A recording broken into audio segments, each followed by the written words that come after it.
যে সমস্ত অভিভাবক রয়েছে, আমাদের মেয়েরা, আমাদের সন্তানেরা স্কুলে টিউশনি পড়তে যায়, রাতের বেলা কখনোই পাঠাবেন না, কোনো ছেলের সঙ্গে পাঠাবেন না, কোনো ছেলের সঙ্গে মিশামিশি করতে দেবেন না। এখন একটা বিজেপি আরএসএস এর প্রপাগান্ডা খুব ভালোই চলছে, কি জানেন? ওদের একটা হোয়াটসঅ্যাপ ইউনিভার্সিটি আছে, ওইখানে ওদেরকে পাঠ করানো হয়, ওইখানে ওদেরকে শেখানো হয়। কি বলেন তো, কি শেখানো হয় বলেন? যে মুসলমান মেয়েগুলোকে যদি তোমরা ফাঁসিয়ে ফাঁদে ফেলে যদি বিয়ে করতে পারো, তোমাদের জন্য প্রাইজ আছে।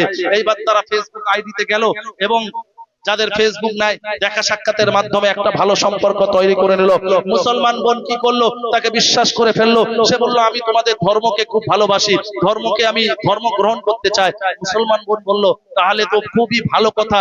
এক জায়গায় বন্ধুত্ব হতে হতে ভালোবাসা সৃষ্টি হয়ে যায়, তখন ফটো আদান প্রদান হয়, পিক আদান প্রদান হয়, ভালোবাসার রোমাঞ্চকর মঞ্চ তৈরি হয়ে ওঠে, ভালোবাসার কথা একে অপরের প্রেমে হাবুডুবু খেতে লাগে।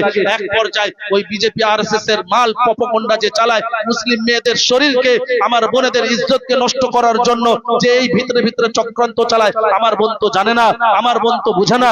আমার বোনকে যে ফাঁসিয়ে নিল, আমার বোনের ফটো নিয়ে এইবার তাকে ব্ল্যাকমেইল করতে আছে যে তুমি যদি আমার কাছে শরীরটাকে না দাও, আমার সঙ্গে যদি খারাপ কাজ না করো, তাহলে আমি তোমার ফটো ভাইরাল করে দেবো, তোমার কথাগুলো লিক করে দেবো। এ নিজের মান সম্মান বাঁচানোর জন্য তার সঙ্গে খারাপ কাজে লিপ্ত হয়ে যায়। এরকম কত ঘটনা হয়েছে। তারপরে মেয়েটার লাশ দেখতে পাওয়া যায়, এই খবর দেখতে পাওয়া যায় না, পাওয়া যায় না, এই খবর দেখতে পাওয়া যায় না, পাওয়া যায় না। এই জন্য আমার মা বোনদের বলবো, মাদের বলবো, নিজের ছেলে মেয়েকে ইসলামের শিক্ষা দেন, দ্বীনের শিক্ষা দেন। আরে ও মেয়ে, ওর সঙ্গে কোনো মুসলমান ছেলের কথা বলা না যায়। আবার কিসের আবার বন্ধু, কিসের ফ্রেন্ড, হ্যাঁ, না যায়। হারাম সম্পর্ক থেকে মেয়েকে রুকেন। আপনার মেয়ে কোথায় যায়, আপনি একজন মা হয়ে খবর রাখবেন না? আপনি একজন বাবা হয়ে খবর রাখবেন না? আপনার মেয়ে স্কুল থেকে, কলেজ থেকে কেন দেরিতে ফিরলো, আপনি কেন খবর রাখেননি? আপনি কি দায়িত্বহীন? আপনি কি বিবেকহীন? আপনার কি বিবেক নাই? আপনার কি জ্ঞান নাই? আপনার মেয়ে একটা, যার সম্মান এত, আল্লাহ তাআলা যাকে এত সম্মান দিয়েছে, ইসলাম যাকে এত সম্মান দিয়েছে, যার পদতলে জান্নাত, আপনি মা হয়ে তাকে জিজ্ঞাসা করবেন না কেন ওই ছেলের সঙ্গে কথা বলছি, তুই মোবাইলে কার সঙ্গে কথা বললি আগে আমাকে বল, তুই হোয়াটসঅ্যাপে কার সঙ্গে চ্যাট করছিস আগে আমাকে বল। আপনি মা হয়ে জিজ্ঞাসা করার অধিকার রাখেন না? কেন জিজ্ঞাসা করেন না? আপনার মেয়ে বুড়ো হয়েছে তো কি হয়েছে, সম্পূর্ণ দায়িত্ব আপনার। আপনি মা, আপনি তাকে খাওয়ান, আপনি তাকে পড়ান, আপনি তার জিম্মেদারি নিয়েছেন, আপনি তাকে বিবাহ দেবেন, সেই জন্য আপনার জিম্মেদারি রয়েছে।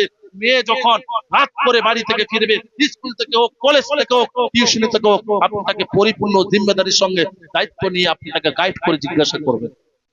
আমার কথা কি ভুল না ঠিক বলেন না আপনারা? আমার কথা ভুল না ঠিক?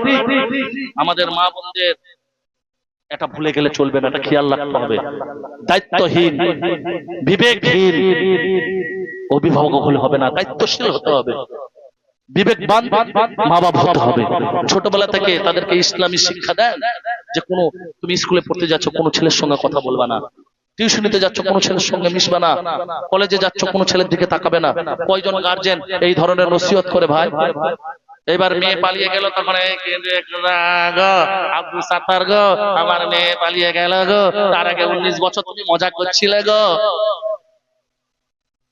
তখন আপনি কোথায় ছিলেন? 19 বছর আপনার জ্ঞান হয় নাই যে মেয়েকে কোরআন শেখাতে হবে, দ্বীন শেখাতে হবে, পর্দা করাতে হবে। এই জন্য ভাইরা আমার লম্বা বায়ান হয়ে যাচ্ছে, আমি আর ওইদিকে যাব না। আমার ভাই সাহেব এসেছে, আমি আপনাদের সামনে যা কিছু তুলে ধরলাম, কোরআন এবং হাদিস থেকে নবীজির জীবনী তুলে ধরলাম, বাস্তব চিত্র, বাস্তব মুসলমানদের সঙ্গে যা যা ঘটছে, হ্যাঁ, সেগুলো একটু তুলে ধরলাম। আমি আবারও শেষে বলে দিয়েছি, কোনো প্রপাগান্ডায় পা দেবেন না।